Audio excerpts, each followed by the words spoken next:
자, 이번 순서는 불교에 관한 모든 궁금증을 아무것도 묻지도 따지도 않고 자신감 있게 알려드리는 무엇이든 알려줘봐 시간입니다. 네, 이 시간은 많은 불자님들 그리고 시민분들께 불교에 대한 다양한 궁금증들을 들어보는 시간입니다. 여러분께서 불교에 대한 궁금증이 있으시다면 아주 사소한 것이라도 좋습니다. 저희 자연스님께 질문을 해주시고요. 저희가 직접 여러분을 만나러 길에 찾아가기도 하고요. 또 여러분께서 오셔도 됩니다. 저희 BBS 불교방송 홈페이지 자신감 클릭하셔서 궁금증 게시판에 남겨주시고요. 또 자신감 SNS 밴드에도 놀러 오시면 좋겠습니다. 자, 그러면 오늘은 어떤 질문이 들어와 있는지 궁금하시죠? 화면으로 만나보시겠습니다.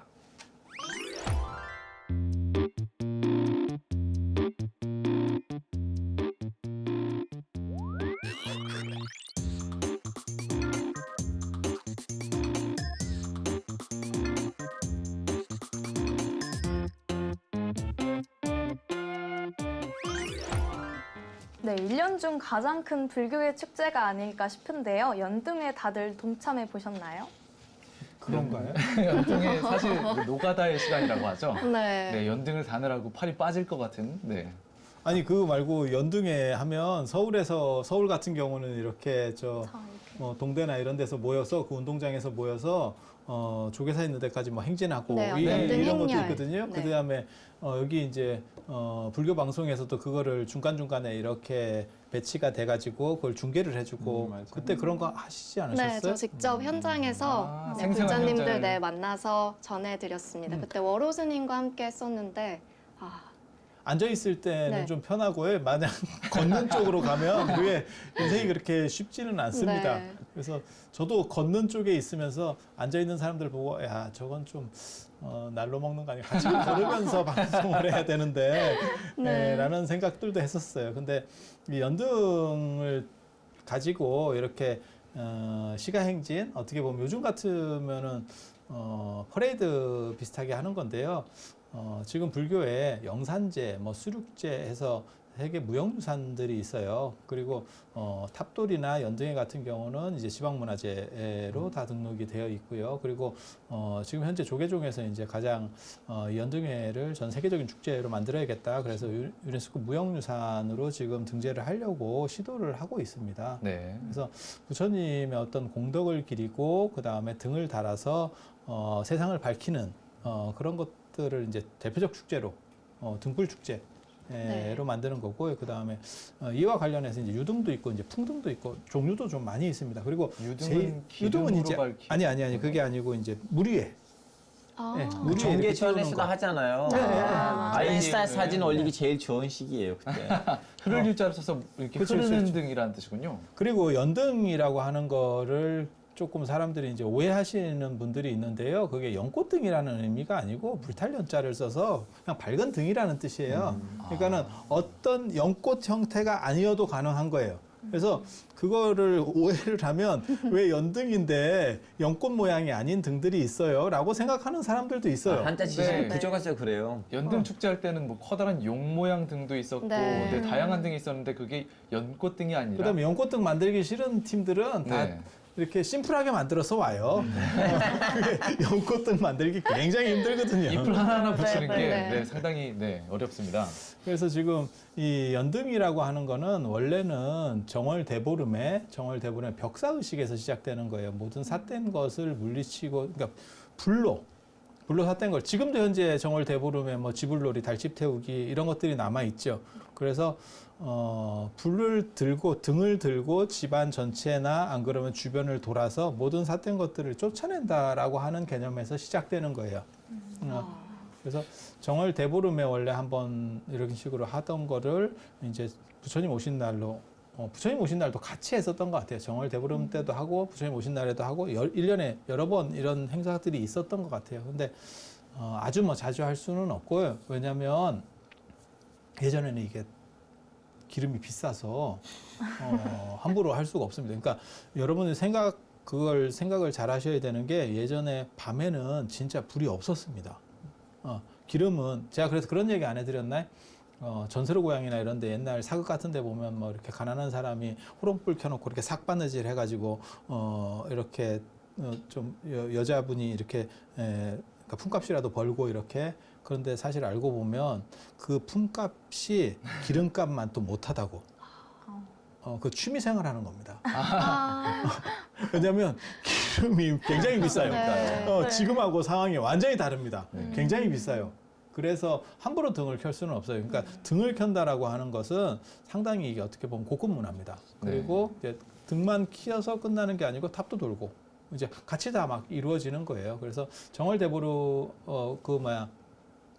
불의 행사도 있고 그 다음에 지난번에 이제 출가 열반제일 때 탑돌이 문화도 있고 그게 다 어떻게 보면 불의 문화들이 부처님 오신 날을 통해서 모든 삿된 것들을 물리치고 세상을 밝게 한다라는 의미가 결합되면서 아마 연등이 4월 초파일 부처님 오신 날로 이렇게 옮겨 붙는 것 같아요. 그리고 그렇게 옮겨 붙인 사람으로서의 최초 기록은 최우라고 하는 사람이에요. 나중에 이름을 최희로 바꾸는 사람인데 무신정건 때 최충원 아들이에요.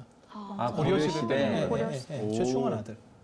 그렇게 해서 이분이 이제 불교를 후원하는데 그 불교 세력이 누구냐면 송광사입니다. 송광사의 보조국사 진울 스님의 그러니까는 다음 때에 이어서 무의자 진각국사 해심이라는 스님이 있어요. 그분을 이제 지원을 하고 그런 식으로 해서 불교계를 약간 재편하려고 하는 그런 부분들이 있었어요. 그래서 문화행사에서도 부처님 오신 날을 성대하게 키우기 위해서 아마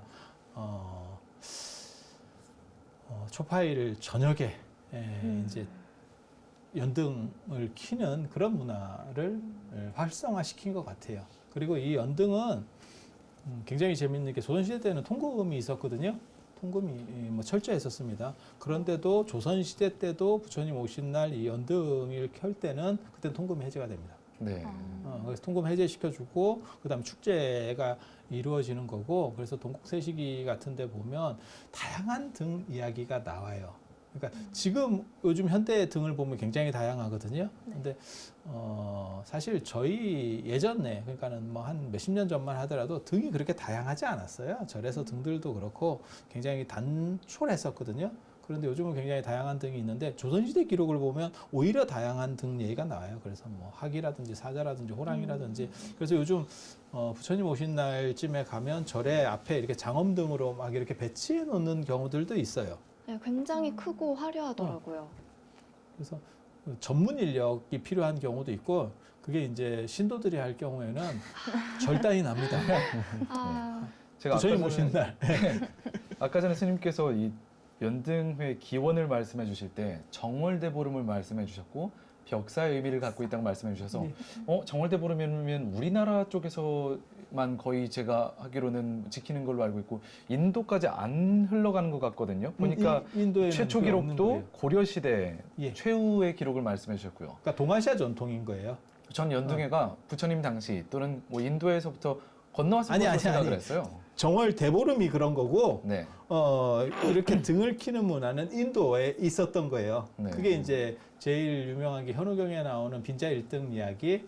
그래서 뭐 그런 거예요. 부처님을 기리기 위해서 많은 사람들이 등을 켰어요. 밤에 등을 키면서 그게 등이라고 하는 게 그냥 밝다가 아니고 어두움을 물리치는 진정한 밝음 이런 상징성들이 있거든요. 그래서 사찰에도 석등 뭐 이런 것들도 비슷한 의미를 가지는 거예요. 그래서 제가 예전에 책 같은 거 쓸 때도 그런 얘기를 했었죠. 석등 이렇게 보면 실제로 조도가 굉장히 떨어집니다. 왜냐하면 돌로다가 이렇게 막아놨기 때문에 불이 안 밝아요. 그냥 개방시키는 게 훨씬 밝거든요. 네. 그러니까 가로등 생각하시면 되죠. 가로등도 뭘 이렇게 자꾸 막아놓으면 이쁘게 하려고 막아놓으면 그 빛의 기능은 약화되는 거죠.